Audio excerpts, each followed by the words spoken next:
अब मैं नहीं खाती हूँ। मेरे सपने में आया जी, मेरे मेरे कीड़े पड़ गए जुबान पे। तो किसको? मुझे। जब से मैं आपकी कथा सुनने लगी हूँ तो अब ये मैंने सब कुछ छोड़ दिया, मेरी बहनों ने भी छोड़ दिया। एक तो जवान में कीड़े पड़ गए थे आपके? हाँ जी, क्यों? मेरे को सपने में, नहीं सपने में आया मेरे को। अच्छा, सपने में? हाँ, আসসালামু আলাইকুম প্রিয় দর্শক শ্রোতা, প্রিয় বন্ধুরা, আজকের ভিডিওতে আমি আপনাদের সাথে অনিরুদ্ধ আচার্যের একটি ভিডিও শেয়ার করব, যেটা তাকে একজন হিন্দু মহিলা বলে যে সে প্রথমে মাছ মাংস আহার করত, কিন্তু একদিন সে স্বপ্ন দেখল পোকামাকড় দ্বারা তার মুখে পছন্দ ধরেছে। তারপর থেকে সে আর মাছ মাংস খায় না। এছাড়াও বন্ধুরা, মুসলমান হলেই মাছ মাংস খাওয়া বাধ্যতামূলক কিনা বলে একজন হিন্দু লোক ডক্টর জাকির নায়েককে প্রশ্ন করেছে। আর সে লোকটির প্রশ্নের জবাবে ডক্টর জাকির নায়েক খুব সুন্দরভাবে উত্তর দিয়েছেন। আমি আপনাদের সাথে উভয় ভিডিও ক্লিপ শেয়ার করব, তাই ভিডিওটি আপনাদের জন্য খুবই গুরুত্বপূর্ণ হতে চলেছে। স্কিপ না করে পুরো ভিডিওটি দেখার অনুরোধ রইল। বন্ধুরা, প্রথমে আমি আপনাদের অনিরুদ্ধ আচার্যের ভিডিও ক্লিপটি দেখাতে চাই। হিন্দু মহিলাটির কথার পরিপ্রেক্ষিতে অনিরুদ্ধ আচার্য কি বলেছেন তা আপনারা শুনুন, তারপর এ বিষয়ে আপনাদের সাথে বিস্তারিতভাবে শেয়ার করব ইনশাআল্লাহ। अब मैं नहीं खाती हूँ। मेरे सपने में आया जी, मेरे मेरे कीड़े पड़ गए जुबान पे। तो किसको? मुझे।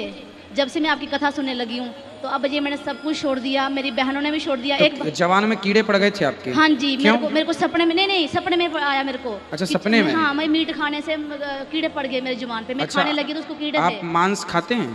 पहले हम खाते थे, अब छोड़। जब से मैं आपकी कथा तो में जुड़ी देखिए, हूँ, सपने में भगवान ने कह दिया कि यदि मांस खाओगे तो ऐसे कीड़े पड़ेंगे। हाँ। लेकिन देखो, आप बच गए भगवान की गुरुजी, शरण मैं में उसी आके। दिन से मैंने छोड़ दिया, फिर मेरा मन बिल्कुल भी नहीं किया। बहन सारा परिवार को बोलना कोई मांस वांस ना वो नहीं खाए। खाता, अभी मेरी बहन नहीं खाती। जो मांस इत्यादि खाते हैं, देखो इन्हें सपने में ये आया, भगवान जी ने बस एक सपना मिनट दिया और कि पूछो। कीड़े पड़ रहे हैं।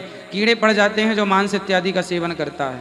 अच्छा, यही दुर्गति होती है, लेकिन लोग समझते नहीं। বন্ধুরা, আপনারা অনিরুদ্ধ আচার্যের ভিডিও ক্লিপটি দেখলেন। তিনি বলছেন যে স্বপ্নের মাধ্যমে ভগবান সে মহিলাটিকে মাছ মাংস খাওয়া থেকে বিরত করেছে। স্বপ্নের মাধ্যমে ভগবান তাকে বার্তা দিয়েছে যে মাছ মাংস খাওয়া ব্যক্তিদের মুখে পছন্দ ধরে, মাছ মাংস খাওয়া ব্যক্তিদের পরিণাম খুবই ভয়াবহ। আর এ সকল কথাগুলো বলে অনিরুদ্ধ আচার্য সে মহিলা এবং তার পরিবার সহ সবাইকে মাছ মাংস খেতে নিষেধ করেছেন। বন্ধুরা, এবার আমি আপনাদের সাথে ডক্টর জাকির নায়েকের সে ভিডিও ক্লিপ শেয়ার করতে চাই, যেটাতে একজন হিন্দু লোক ডক্টর জাকির নায়েককে প্রশ্ন করে বলছে যে ছোটকাল থেকে সে মাছ মাংস খেত, কিন্তু পরবর্তীতে সে এমন এক জায়গায় বাস করা শুরু করে যেখানে মাছ মাংস খাওয়ার অনুমতি ছিল না। তাই সে মাছ মাংস খাওয়া ছেড়ে দেয়, আর হঠাৎ করে সে দুর্বল হয়ে যায় এবং অসুস্থ হয়ে পড়ে। চিকিৎসা গ্রহণ করা সত্ত্বেও সে দীর্ঘদিন পর্যন্ত অসুস্থতায় ভোগে। পরবর্তীতে সে আবার মাছ মাংস খাওয়া শুরু করলে সুস্থতা ফিরে পায়, তার স্বাভাবিক ওজনে ফিরে আসে। আর বর্তমানে সে ইসলাম ধর্ম থেকে সন্তুষ্ট হয়ে তার স্ত্রীকে সাথে নিয়ে ইসলাম গ্রহণ করতে চায়। তবে তার স্ত্রী মাছ মাংস খেতে ইচ্ছুক নয় এবং তাকেও মাছ মাংস খেতে দেয় না। অথচ মাছ মাংস খাওয়া ছাড়া সে নিজেকে পরিপূর্ণভাবে সুস্থ বোধ করে না। তাই এক্ষেত্রে তার করণীয় কি? উত্তরে ডক্টর জাকির নায়েক কি বলেছেন তা আপনারা শুনুন। भाई साहब ने कहा कि वो ऐसे इलाके में रहते थे ना, गोश्त लोग नहीं खाते थे, गोश्त नहीं खाने की वजह से बीमार हो गए।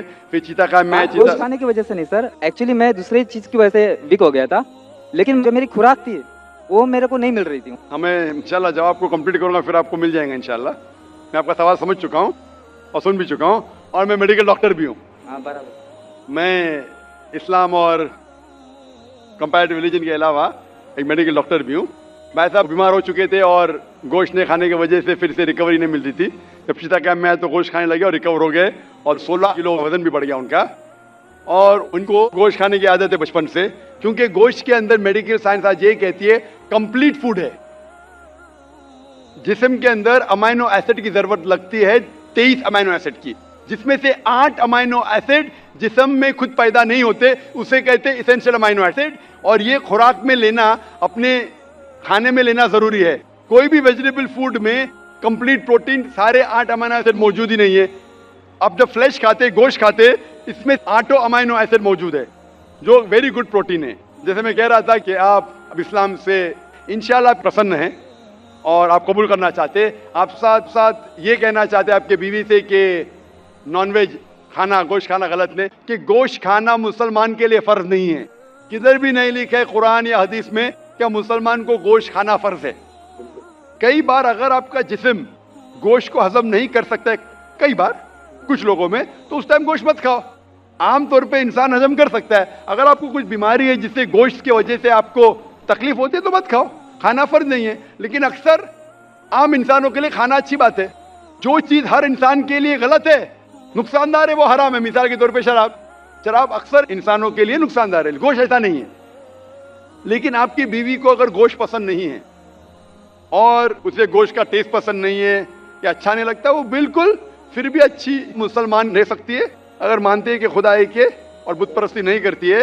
मेरी औरत ये समझती है कि अगर मैं मुसलमान बनता हूँ तो मैं कंपलसरी गोश्त खाऊंगा और उसको भी खिलाऊंगा। तो वो आप अपने तरीके से बताओगे तो थोड़ा फर्क पड़ेगा। भाई को डर है क्या उसकी बीवी समझती है कि अगर ये भाई मुसलमान बन गए तो उसके लिए कंपलसरी और बीवी को खिलाना भी कंपलसरी, उसके लिए भी कंपलसरी नहीं और बीवी को खिलाना कंपलसरी बिल्कुल नहीं है। और एक बात कहूंगा मैं, भाई साहब, आप ये कह सकते हैं कि मैं मुस्लिम बनूंगा, आप भी मुस्लिम बनेंगे तो मैं गोश्त खाना छोड़ दूंगा। अगर आपकी बीवी इस्लाम कबूल करने को राजी है आपके गोश्त नहीं खाने की वजह से, तो मैं आपसे इल्तिजा करूंगा, दरख्वास्त करूंगा कि गोश्त खाना छोड़ दो इस्लाम कबूल करने के बाद। आपकी बीवी अगर इस्लाम कबूल करती है तो दोनों को निजात मिलेंगी। ये होता है सैक्रिफाइस करना बीवी के लिए। बिल्कुल ऐसे ही करूंगा। जैसे कहा था कि एक सजदा जिसे तू समझता था गिरा है, एक सिजदा जिसे तू समझता था गिरा है, हजारों सिजदे से देता है आदमी को नजात। मतलब जिसे डर है आपके बीवी को कि वो इस्लाम कबूल कर लेंगी तो इंशाअल्लाह बाकी परेशानी से उसे निजात मिलेंगी। প্রিয় বন্ধুরা, আপনারা ডক্টর জাকির নায়েকের ভিডিওটি দেখলেন, আর আপনারা অনিরুদ্ধ আচার্য এবং ডক্টর জাকির নায়েকের উভয়ের ভিডিও ক্লিপটি দেখলেন, শুনলেন এবং বুঝলেন। এ বিষয়ে আপনাদের মতামত কি তা কমেন্ট বক্সে অবশ্যই জানাবেন। এই ভিডিওটিতে একটি লাইক দিয়ে সোশ্যাল মিডিয়ার সমস্ত জায়গায় শেয়ার করে সকলকে ও সকল মুসলিম উম্মাহকে দেখার সুযোগ করে দিন। আমাদের এই চ্যানেলে নতুন হয়ে থাকলে চ্যানেলটি সাবস্ক্রাইব করে পাশে থাকুন। আবারও দেখা হবে পরবর্তী কোনো এক ভিডিওতে ইনশাআল্লাহ। ততক্ষণ পর্যন্ত নিজের এবং আপনজনের প্রতি খেয়াল রাখবেন। আল্লাহ হাফেজ।